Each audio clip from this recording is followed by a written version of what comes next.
Hello दोस्तों, स्वागत है आपका एमएस सक्सेस अवेन्यू पर। आज हिस्ट्री का पार्ट 2 करने वाले हैं हम।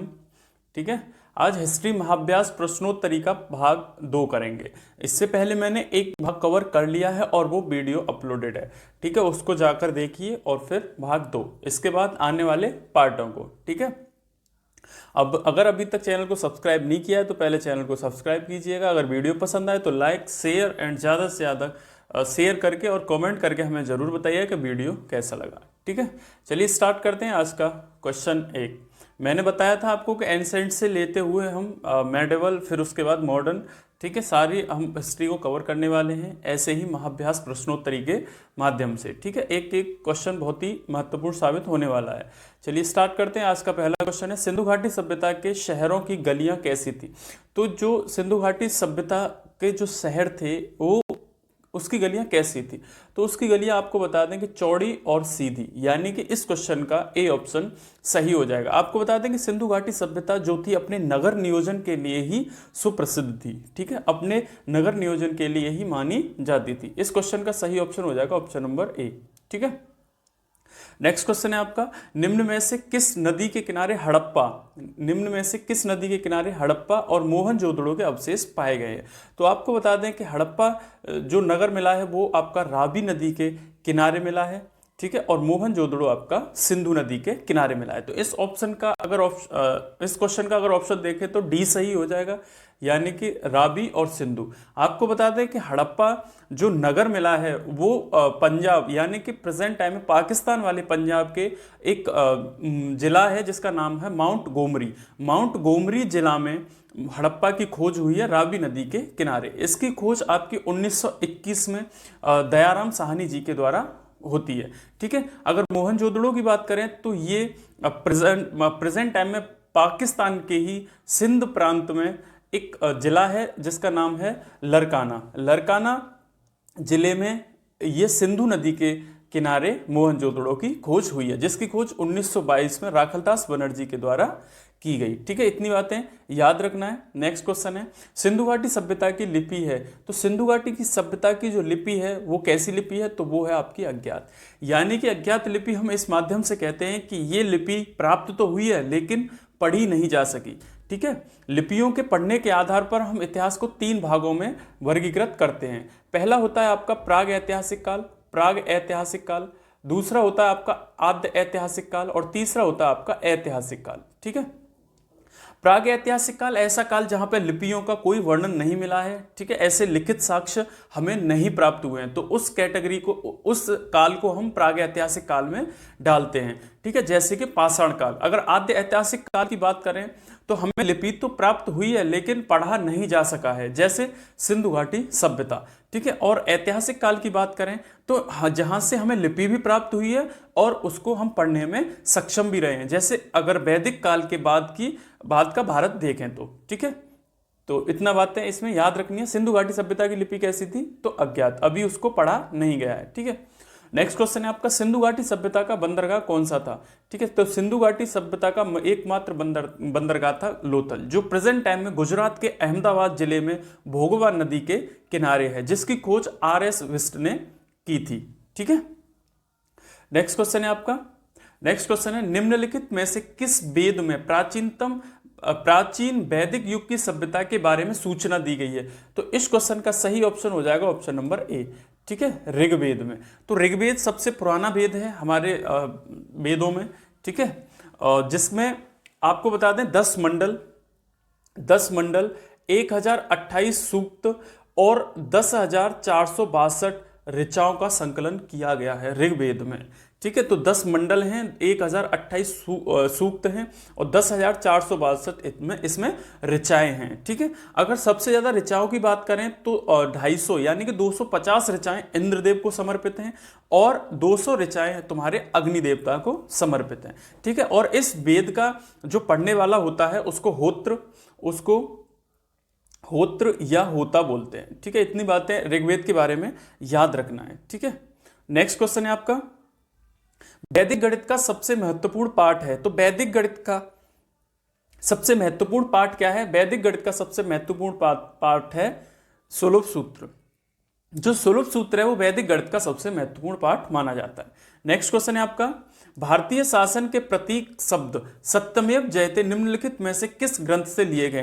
तो आपको बता दें जो सत्यमेव जयते है, जो सत्यमेव जयते है वो हमारा ऋग्वेद से लिया गया है। आपको मैंने अभी बताया ऋग्वेद में 10 मंडल हैं, जिनमें से जो तीसरा मंडल है, जो तीसरा मंडल है उसमें सत्यमेव जयते का नहीं है। ठीक है, कहां से लिया गया है? तो ये इस क्वेश्चन का सॉरी गाइस, इस क्वेश्चन का सही ऑप्शन हो जाएगा उपनिषद। कौन सा उपनिषद?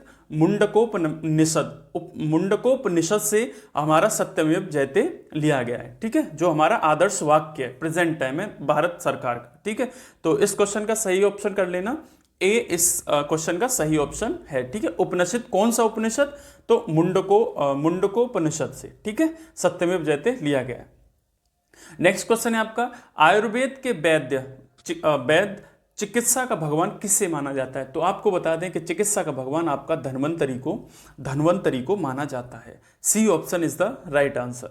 ठीक है, नेक्स्ट क्वेश्चन करते हैं, वेद शब्द का अर्थ है। तो वेद शब्द का अर्थ क्या है? वेद शब्द का मतलब होता है ज्ञान। अगर इसके अर्थ की बात करें तो इसका मतलब होता है ज्ञान। ठीक है, नेक्स्ट क्वेश्चन है, भारत में वर्ण व्यवस्था किस लिए बनाई गई थी? तो जो प्रारंभिक वर्ण व्यवस्था उत्तर वैदिक काल में जाकर के हमको ज्ञात होती है, वो पहले जब बनाई गई थी तो वो थी आपकी व्यावसायिक श्रम विभाजन, यानी कि काम के आधार पर उनको वर्णों में रखा गया था। ठीक है, जैसा कि आपको पता है वर्ण व्यवस्था 4 वर्णों में विभाजित थी।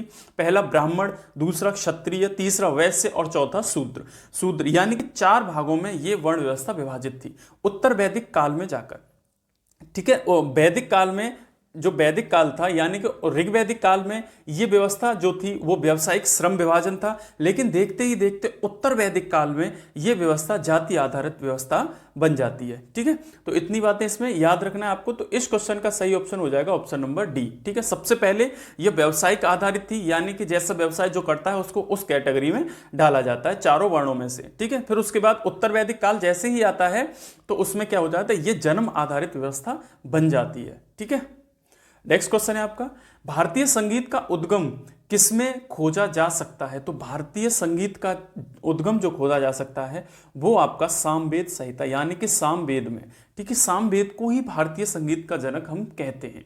ठीक है, नेक्स्ट क्वेश्चन है आपका, इनमें से किस फसल का ज्ञान वैदिक काल के लोगों को नहीं था? तो इस क्वेश्चन का सही ऑप्शन हो जाएगा ऑप्शन नंबर डी।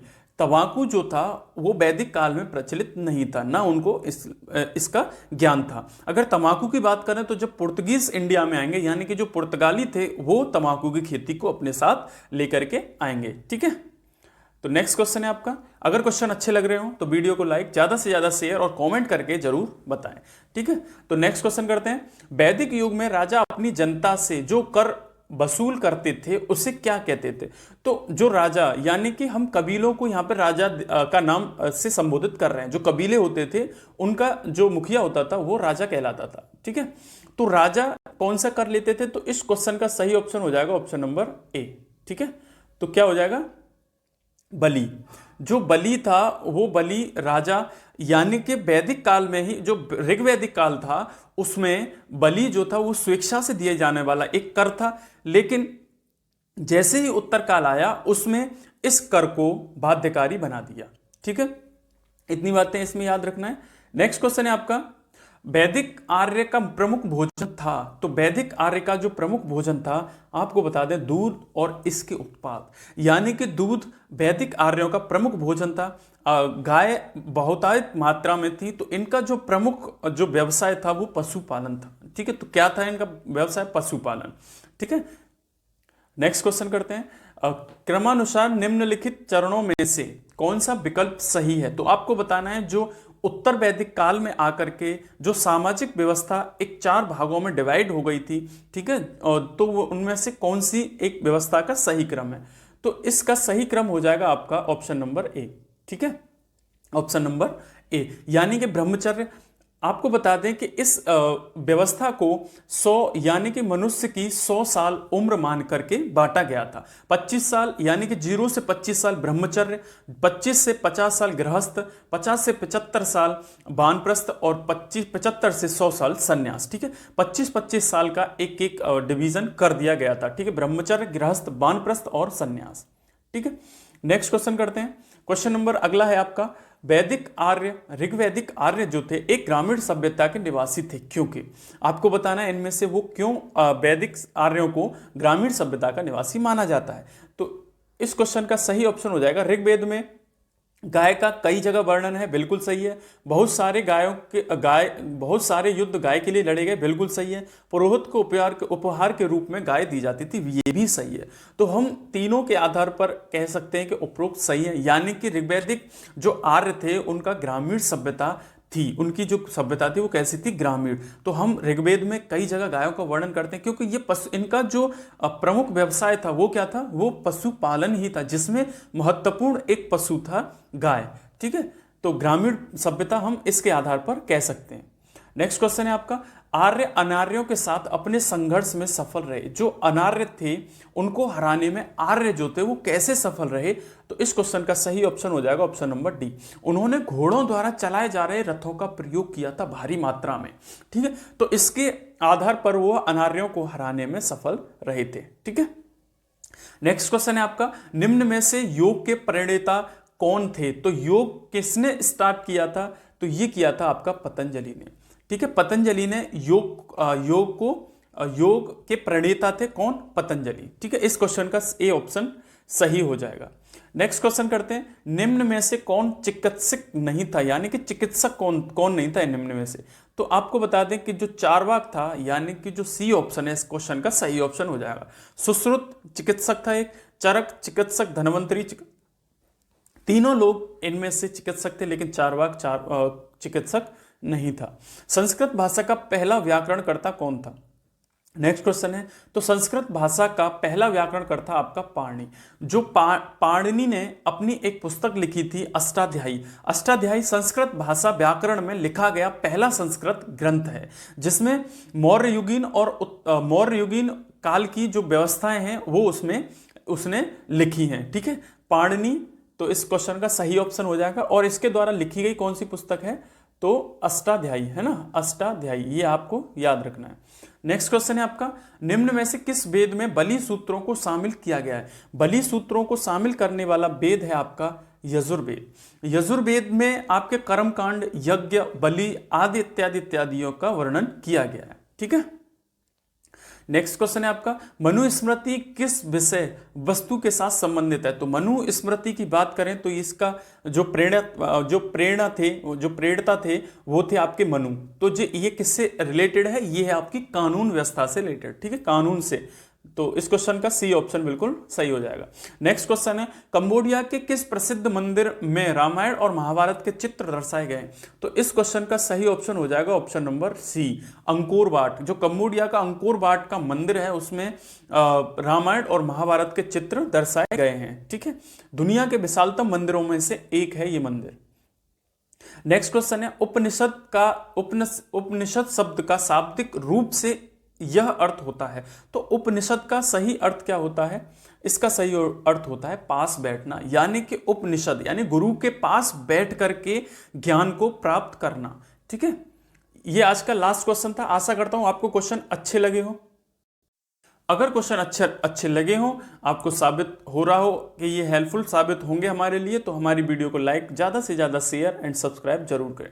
मिलते हैं अगले पार्ट में, जब तक के लिए जय हिंद, जय भारत।